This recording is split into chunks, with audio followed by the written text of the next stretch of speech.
প্রস্রাব করার সময় যদি ফেনা ফেনা দেখেন, এটা কি কিডনির ভয়ঙ্কর সমস্যা নাকি সাধারণ কারণ? ভিডিওটি শেষ পর্যন্ত দেখতে থাকুন। অনেকেই বলেন ডাক্তার সাহেব প্রস্রাব করলে সাবানের ফেনার মতো ওঠে, কিছুক্ষণ পর আবার কমে যায়।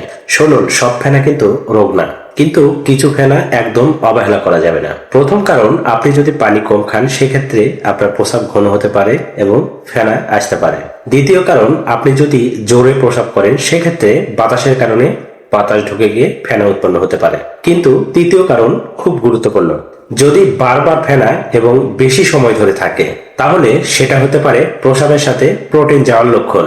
আর এটাকেই মেডিকেল ভাষায় আমরা বলি প্রোটিন ইউরিয়া। আর এটা কিডনি সমস্যার জন্য প্রথম সংকেত হতে পারে।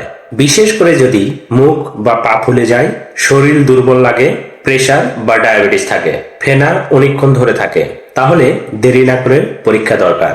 চিকিৎসা শুরু করতে হয় পরীক্ষা দিয়ে, ইউরিন RE, ইউরিন প্রোফাইল, সেরাম ক্রিয়েটিনাইন করে। নিজে নিজে কোনো ওষুধ খাবেন না।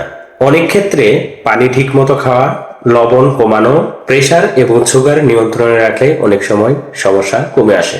প্রস্রাবে ফেনা দেখলেই ভয় নয়, আবার অবহেলাও নয়। ভিডিওটি কাজে লাগলে অবশ্যই শেয়ার করুন, কারণ এই লক্ষণগুলোই অনেকের মাঝে লুকিয়ে থাকে।